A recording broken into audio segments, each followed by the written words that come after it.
Let's get it. This is the Back Row Bengals Sports Podcast, now finally brought to you by fansided.com, a part of Minute Media.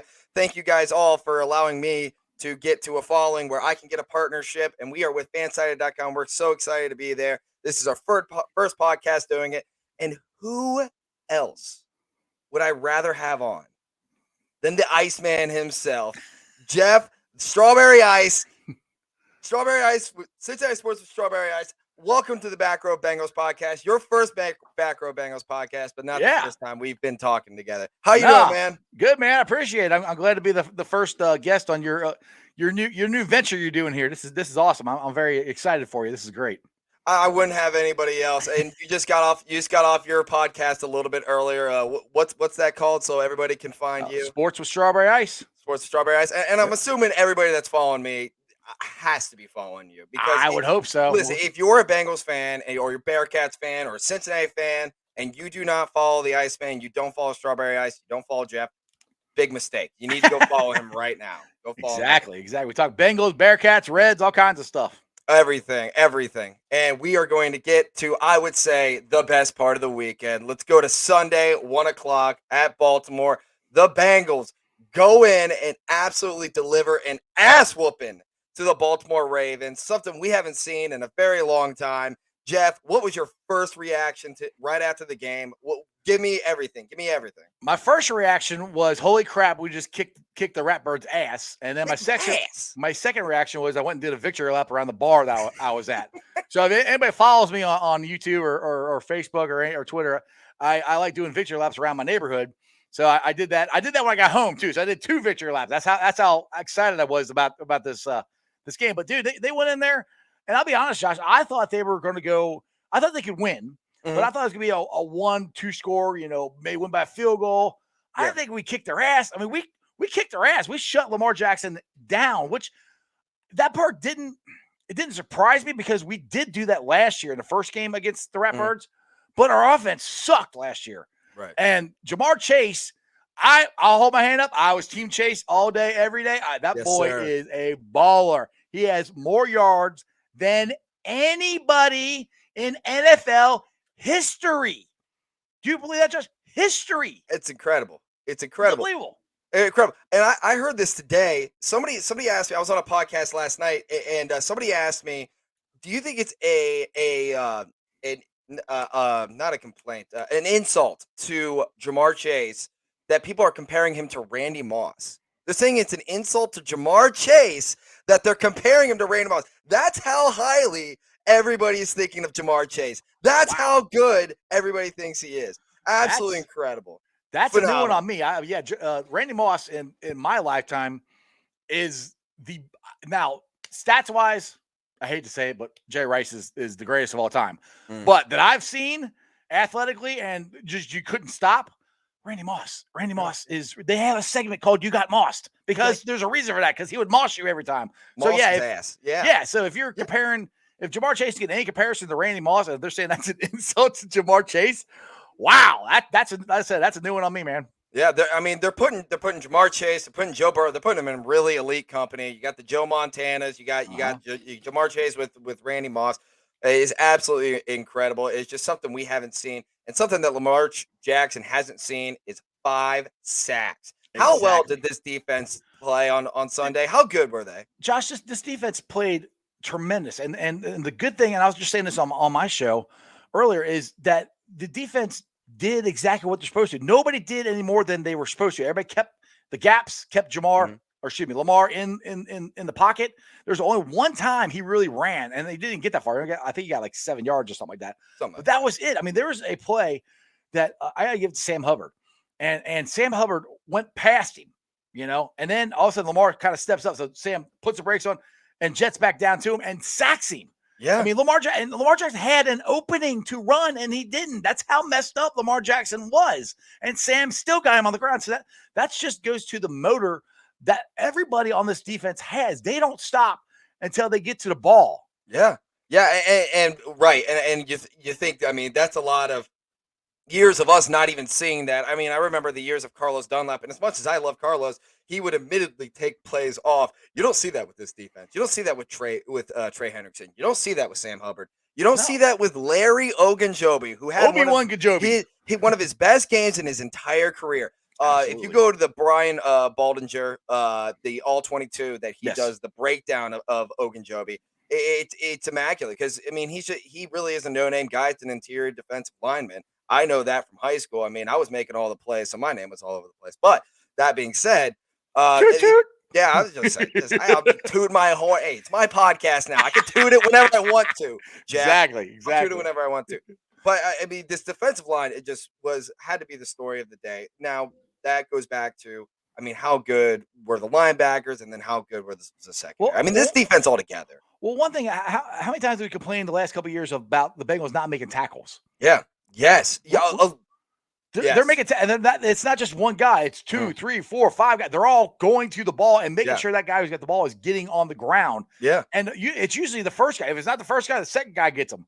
They don't, once they get there, you don't get past them very often. So the thing is with this defense, all the stuff we complained about, we're not complaining about this year. No. They're making tackles. They're getting pressure on the quarterback. I mean, Sam Hubbard and Trey Henderson have combined for 10.5 sacks. That's ridiculous. Ridiculous. I mean, that's all. And you got Larry Ogunjobi coming up. We stole B.J. Hill for the Giants. Stole him. And you don't hear his name that often, but it was, and I'm going to go back to exactly what you said. This team played disciplined. Yes. Disciplined. Mm-hmm. Stayed in their lanes. They didn't over pursue, which is what kills teams. It's what killed us plenty of times in the past. What also killed us is having Nick Vigil at linebacker. That also killed us. That dude was awful. I think he is one of the worst Bengals players as a starter in franchise history. How about Logan Wilson? I think Logan Wilson is.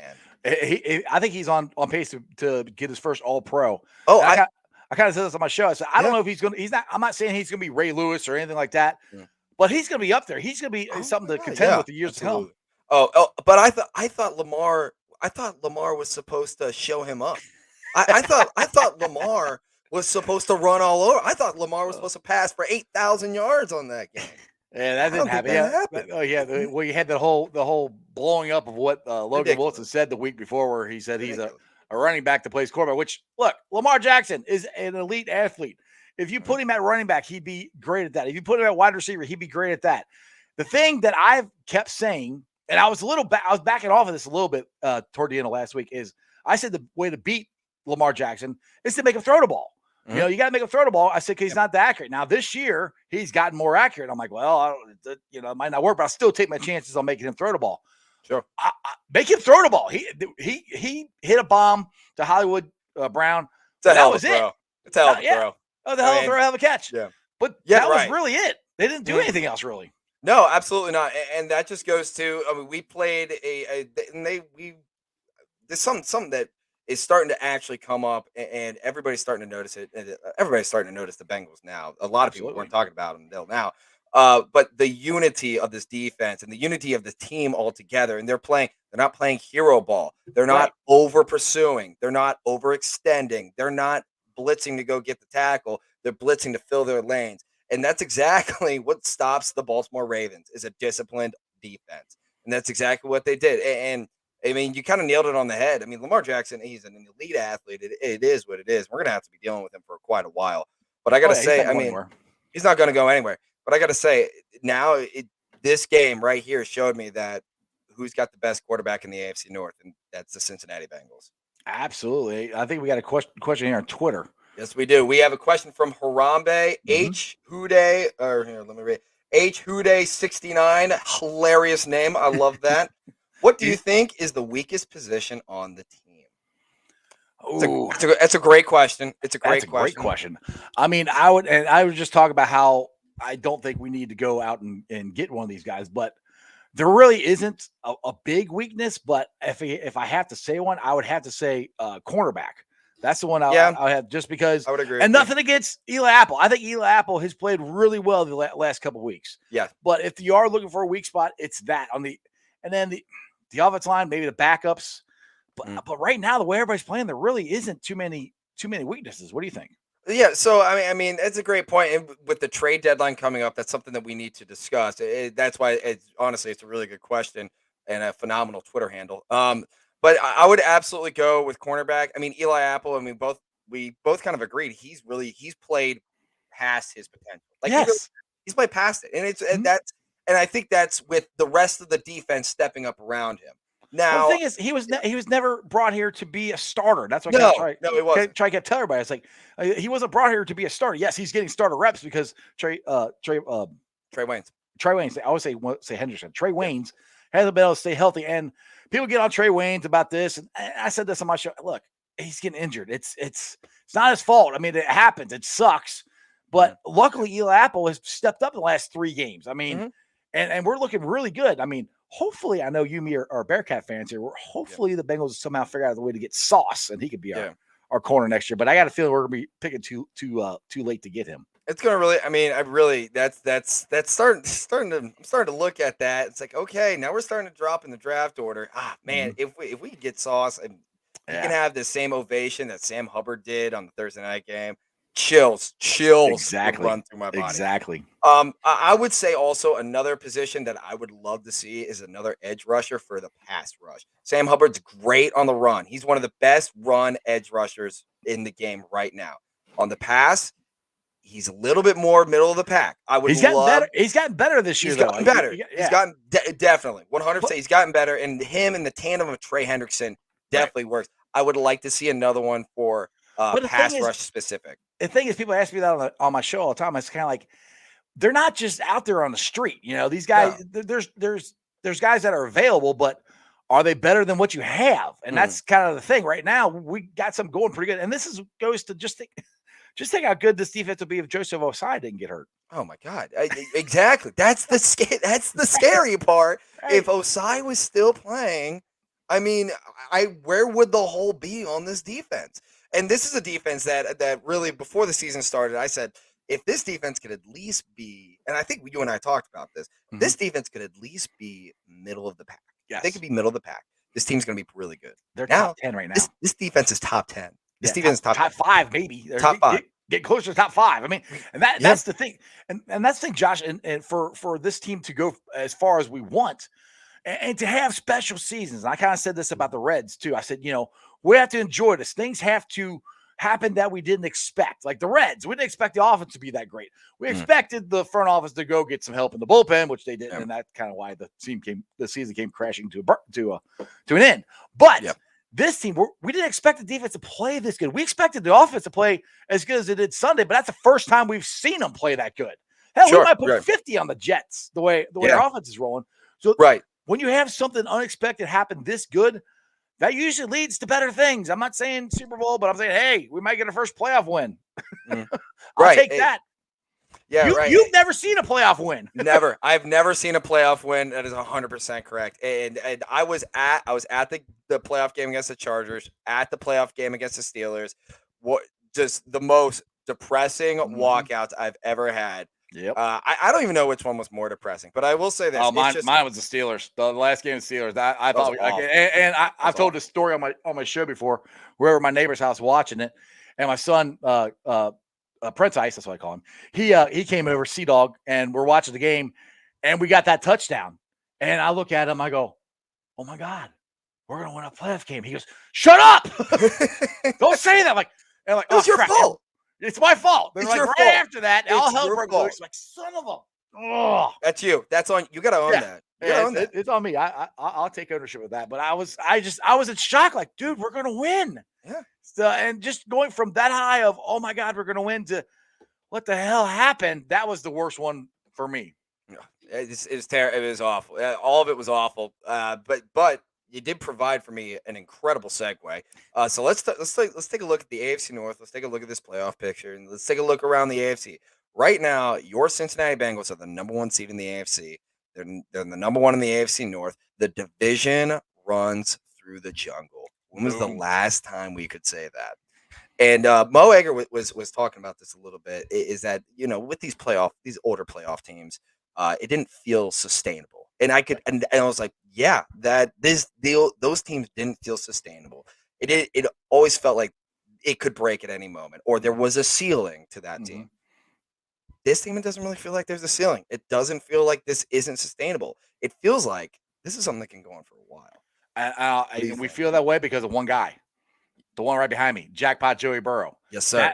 That's the reason. Because we all kept, and I kept hoping beyond hope, because we couldn't win on primetime. We couldn't win the playoffs. We couldn't do. There's so many things we couldn't do, and it always came through fruition that we couldn't. We never did. We never one of those. Right.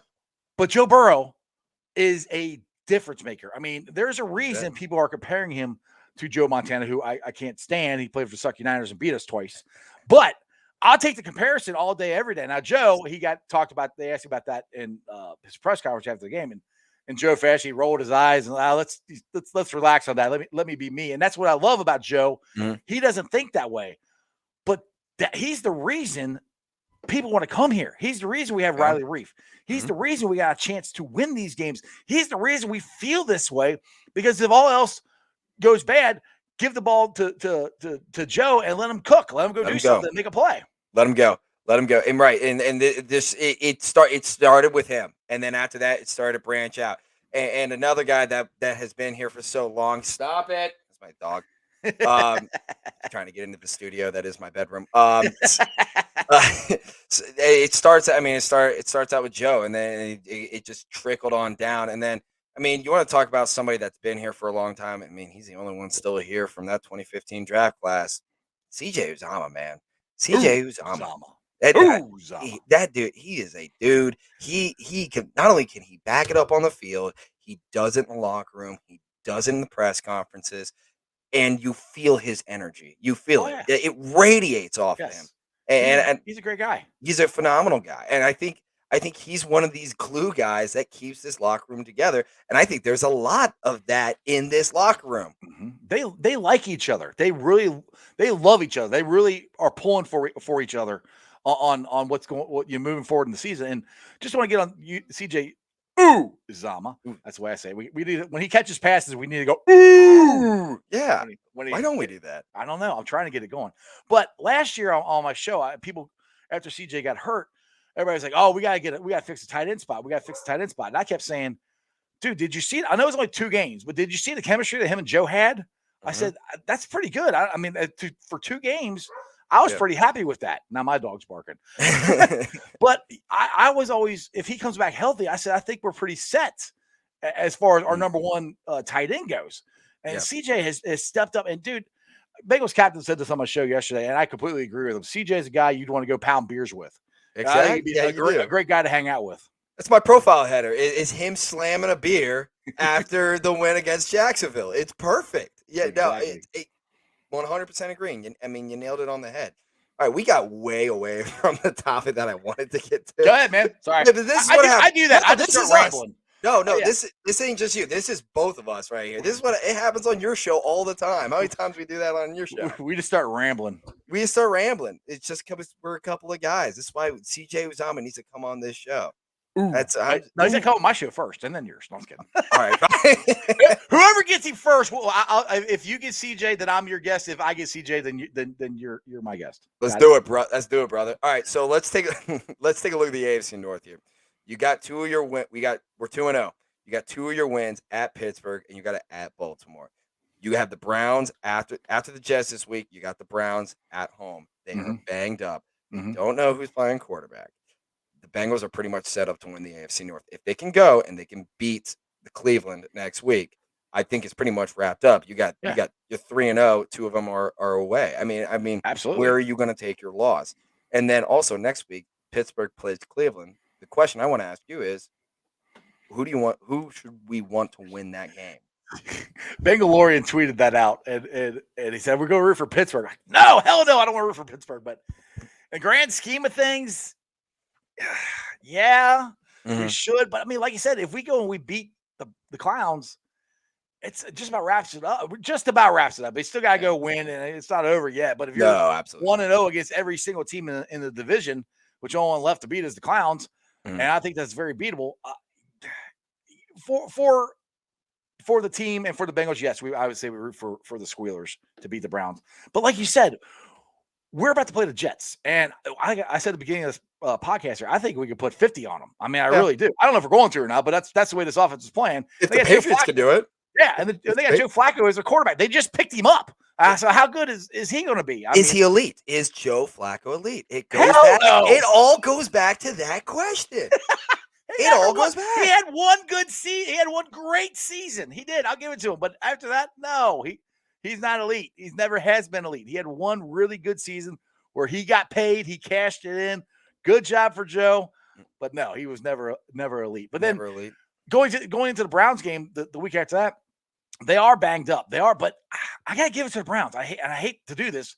They ran the ball against Denver. Now Denver sucks. I mean, Denver sucks. Yeah, they are awful. Yeah. But I was really impressed with the way that offensive line is really good. And I will give it to the Lions. Their offensive line is better than ours. But our defensive line is no joke. And nobody has been able to run on us at all this year. No. So I think it's a dub. Like, we went on this road trip here, 3-game road trip thing. Hopefully we'll get 2 out of 3 or whatever. Yeah. Dude, we might win all 3 of them and then beat the Browns. Mm-hmm. Hello. Yeah. I mean, so you go out here, you beat the Jets. Excuse me, you beat the Jets, so that just extends your lead again in the AFC. The Baltimore's got a bye, so you can pick up a half game on them. Okay. I believe Buffalo is on a bye, so you can pick up a half game on that. Because now we're not talking about just the AFC. I think Buffalo was on a bye last week. They were on a bye last week. Someone's on a bye this week. Yeah, one leader in the last week. Somebody in the AFC. Because I just saw the record before I started. They're 4-2. And we're 5-2. So I think they're out. They either had a bye last week or they've already had it. Well, there you go. So, but we can start making some headway in the AFC because now it's not just about the AFC North; it's about the entire AFC. We got to look. We got to look at this entire conference. What can we do? I mean, we're to the point where we can actually seriously talk about trying to go for home field advantage throughout the playoffs. That's what the number one seed in the AFC gives you. That's huge. Oh my God! Everybody's got to go through the jungle to get there, like you said earlier. So yeah, these are big games, and just because we've had big wins doesn't mean that the Bengals need to let up on them. Because some people said, "Well, we got the Jets come up; they'll probably play down to them." I don't think so. Because did you see how the guys were at the end of the game? Yeah, it was more businesslike. They weren't. Yes. You and me were going nuts. I'm doing victory laps around the place. I'm going crazy. Roof blew off of my house. Off of the house. They're just, no big deal. We're supposed to. They act like they're supposed to win. Right. You get to that point. That's good. Yeah. Yeah. They I mean, that's the thing. They're expecting to win, and that's one of the things that's so great about this team. It's their mentality, and I think that comes from Joe Burrow. They even CJ came on the presser and said just the way he goes about things, it's infectious because once he. After the game, even a big win like this, and he gets 416 yards and 3 touchdowns and has a ridiculous game. It's on to the next game. It's on to the Jets. And you know what? In the NFL, it's a week by week season. The Jets beat the Titans, who just whooped the Bills and whooped the Kansas City Chiefs. So we got to. Right, it's a week to week thing, but I do believe that this team's going to be ready. And you can't sleep on the Jets. No matter, you can't sleep on any NFL team. I mean, how many times back in the 90s, the lost decade, which I know you were pretty young back then, but there was I don't know how many times that the Bengals would have that end of the year push where somebody was a playoff team or whatever, and this was the biggest game of the year coming in Cincinnati, and Cincinnati would knock them off. That we're not at the end of the season at all, but that's what could happen if the Bengals don't bring their A game, which I just don't see that happening. Right. But one thing's cool too, and I like keep putting this out there too. Zach Taylor outcoached a hardball. He outcoached him. Yeah, he really did. Hardball punted on his 40-yard line with the best kicker in the NFL. I'm really shocked by a lot of things that Harbaugh did. One of the really shocking things, and honestly, I think it was because he was scared of Joe Burrow. And I'll go into this with about 10 minutes left in the fourth quarter. It was a 10-point game. Mm-hmm. Baltimore could have punted. They could have played some defense. They could have used their timeouts. There was no reason for them to go for it on their own 40-yard line. Mm-hmm. But the reason is he didn't want to give the ball back to Joe because he knows giving the ball back to Joe Burrow means a touchdown. Yeah. That's something to say. Yeah, Joe Burrow, Uno, the chosen one, were tearing them up. I mean, tearing it up. Uno went against arguably the best cornerback in definitely the best cornerback probably in the AFC North. According to Baltimore, right. He killed him though. He killed him. 201. 201 yards. Yes. He abused them. He smacked him back down to the basement. He took him out to the woodshed, grabbed a Louisville Slugger, and just stepped to the plate and put one to his dome. I mean, my God. The thing that Jackpot Joe Burrow and the chosen one, Jamar Chase, are doing is unprecedented. I mean, you have a rookie wide receiver and a second-year quarterback coming in there and destroying the league. And I've said this, and if you guys ever follow me on TikTok, I'll do silly TikToks and say you should be scared. Jamar Chase is here. He's coming. He is. He is flat destroying. Now he is. And just think for the next, really big quarterback that comes out of college and they draft his number one wide receiver out of college. They're like, well, you got a standard of Joe Burrow and Chase to live up to. I mean, that's a high bar that I don't know if again, because this is so unique. They're just so good and they have such a great chemistry. Mm-hmm. Yeah. I mean, it's just something that we haven't, that definitely the Cincinnati Bengals have probably never seen. I mean, I guess you can argue Carson Palmer and Chad Ochocinco, but let's be honest, dude, neither one of them were as good. These two, I think Jackpot Joe Burrow is going to be the best quarterback in Bengals history. And I love Boomer Esiason, and I love Kenny Anderson. I think Kenny Anderson should be in the Hall of Fame, by the way, him and Ken Riley, just to put that out there.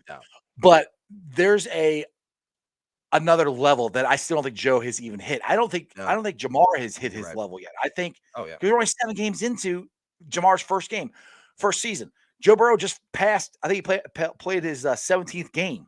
He's just starting his quote second year in the NFL, and look what they're doing. The ceiling is through the roof of what they could do. So yes, I think Joe Burrow and Jamar Chase are going to be the best wide receiver quarterback tandem in not only potential NFL history, but definitely the Bengals. Oh yeah, 100%, without a doubt. It's just the ceiling is so high, and I mean, you said it. I mean, this is Joe Burrow's 17th game. This is Jamar's 7th game. I mean, then it goes all the way back to when Jamar Chase got drafted, and he said, "I want to break every single record," and everybody gave him crap, even though you and I both said to each other, "It was like that's exactly what I want my wide receiver to say. I want my wide receiver to tell me that he's going to break every single record." And the thing here he is doing it.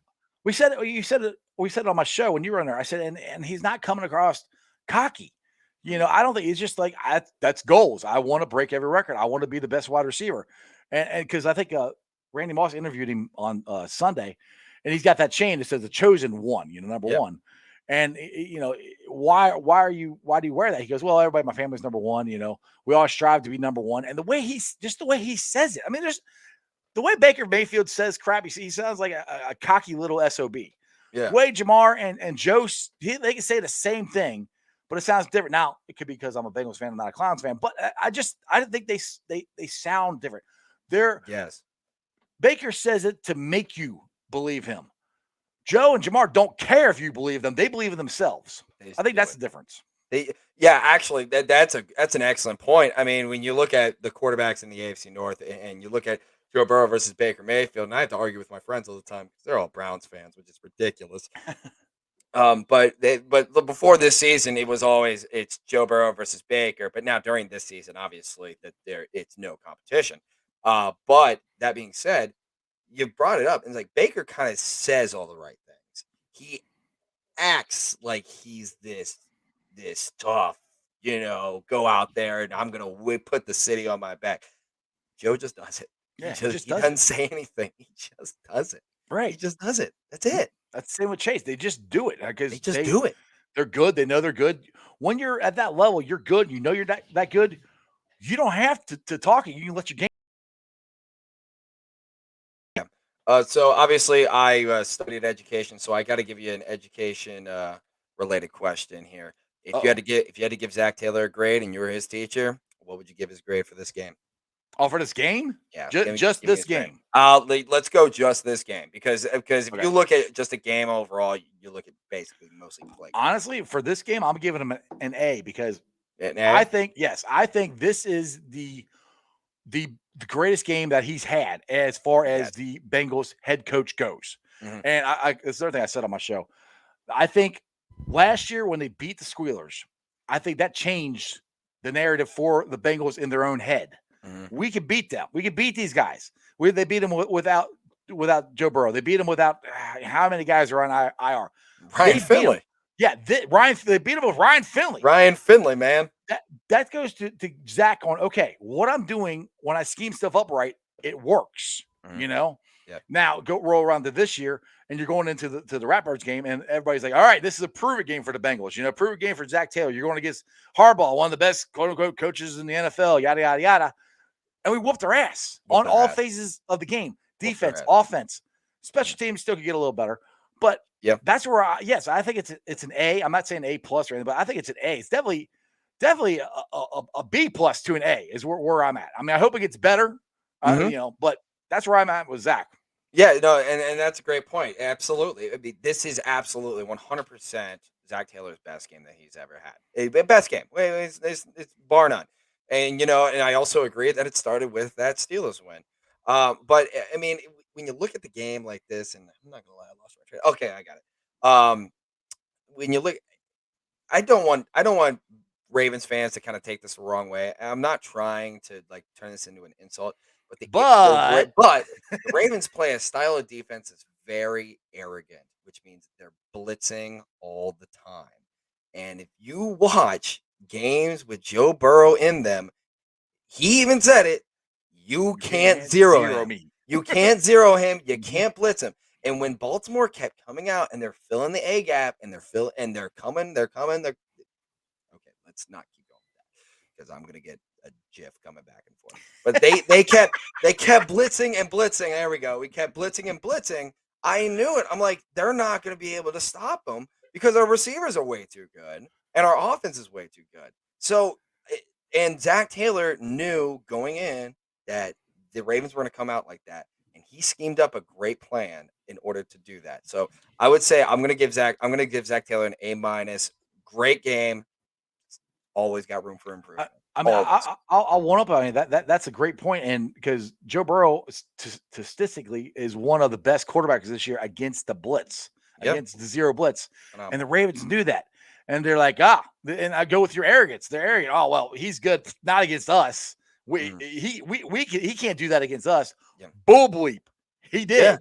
Yeah. He smoked your ass. Yeah, smoked him. Smoked it, right, exactly. And now the Ravens can't just do whatever they want to against the Bengals anymore. Mm-hmm. They have to actually scheme. They made the defensive coordinator for the Ravens look like an absolute dope. He did. He did. I mean, it's just so I gotta say, I'll give that. And again, gotta give it to Lou Anarumo for just gotta give it to him for scheming up another great game plan to stop the playmakers of the other team and stop them and limit everything. 5 sacks. I'll put my hand up there. I was not a Lou fan. I called him Lou Armadillo. I didn't understand the schemes or any of that stuff. And as the offseason rolled around, I kind of started looking into it a little more, doing a little deeper dive. I kind of understood what he was trying to do. You know, so I'm like, okay, I can see how it might work if you get the players bought in. Because let's be honest, Carlos Dunlap, those guys, they weren't bought in. They didn't want anything to do with what Lou wanted them to do. He's got the right guys in the building, and Zach said that before. We need the right guys in the building. Lou's got the right guys in the building to do what he wants. Right, absolutely. It's working. And like I said, I give all the props to Lou Anarumo. Yep, absolutely. All right, Jeff, man, we've been going for about a half hour, and I could probably keep going for another hour and a half, but I mean, this is what, your second hour podcasting today?